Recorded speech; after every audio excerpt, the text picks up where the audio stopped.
ఏమైంది కీర్తి? కళ్ళల్లో ఆ కన్నీళ్ళేంటి?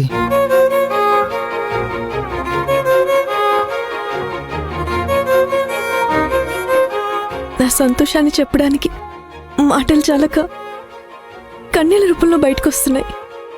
చాలా థ్యాంక్స్ అన్నయ్య.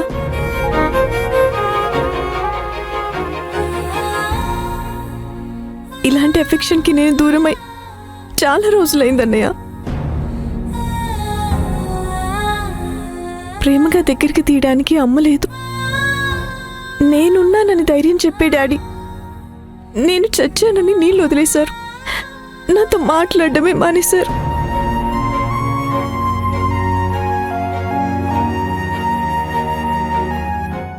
నీ గొడవలో నువ్వు ఉంటున్నావు. సీతమ్మ తన ధోరణిలో తను ఉంటుంది.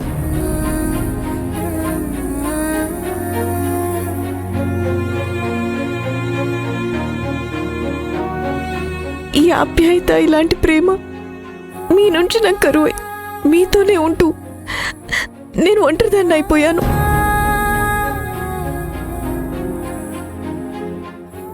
ఎందుకున్నానో అర్థం కాని డైలమాలో బ్రతుకుతున్నాను. నువ్వు చూపిస్తున్న ఈ ప్రేమ నేను లైఫ్ లాంగ్ గుర్తుపెట్టుకుంటానయ్య.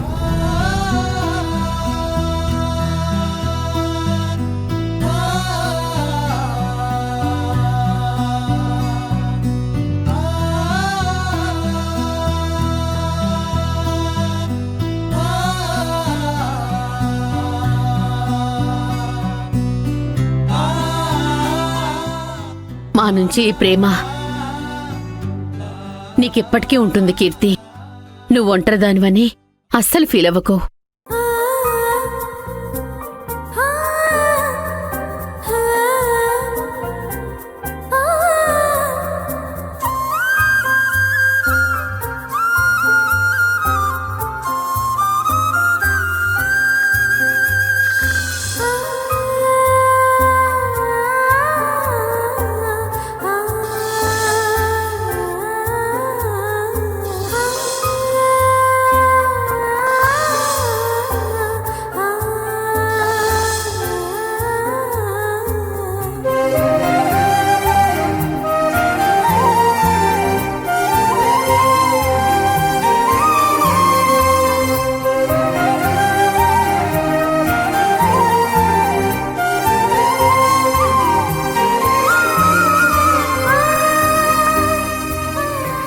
పవి, నేను నీకు థ్యాంక్స్ చెప్పాలి.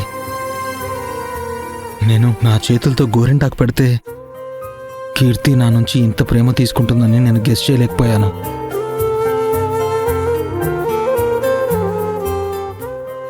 నీ వల్ల కీర్తిని నేను హ్యాపీగా ఉంచగలిగాను. అవకాశం ఉన్నప్పుడల్లా ఇలాంటి చిన్న చిన్న సంతోషాలు తనకి నువ్వు ఇవ్వగలిగితే కీర్తి లైఫ్ లాంగ్ హ్యాపీగా ఉంటుంది.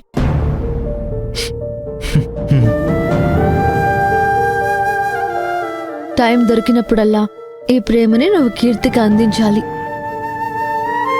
దానివల్ల మా అన్నయ్య నాకు సపోర్ట్గా ఉన్నాడన్న భరోసా కీర్తిలో ఉంటుంది. అదే చేతులతో పవిత్రకి గోరింటాకి పెట్టు. తనెందుకు సీతమ్మా? నువ్వు గాని బామ్మగాని పెట్టండి.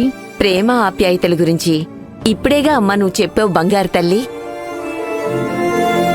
మరి నువ్వు కూడా అతనికి ఇలాంటి చిన్న చిన్న సంతోషాలు ఇవ్వకపోతే ఎలా? తన చేత్తో పెట్టించుకో అమ్మా. నీకోసం తను ఇష్టపడి తన చేతులతో రుబ్బి తీసుకొచ్చాడు, కాదనకు.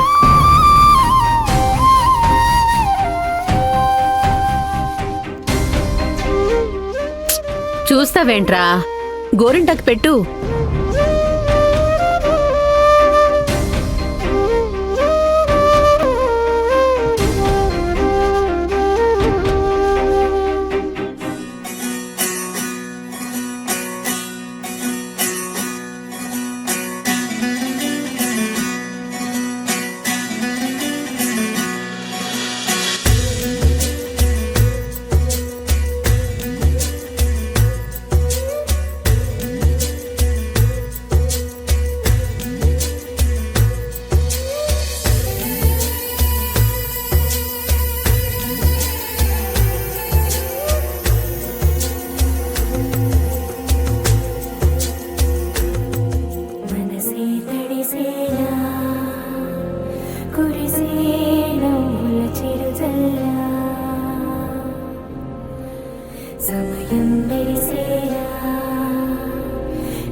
ఓహో భలే దొరికారు.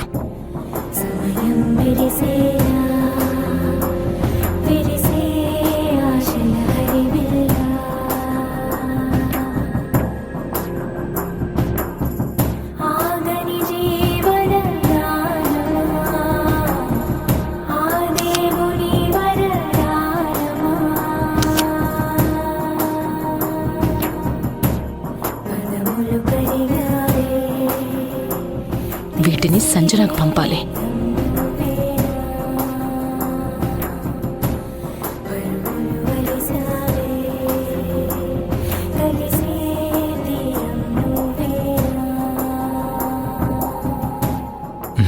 ఎలా ఉంది పవి? బాగుంది, థ్యాంక్స్.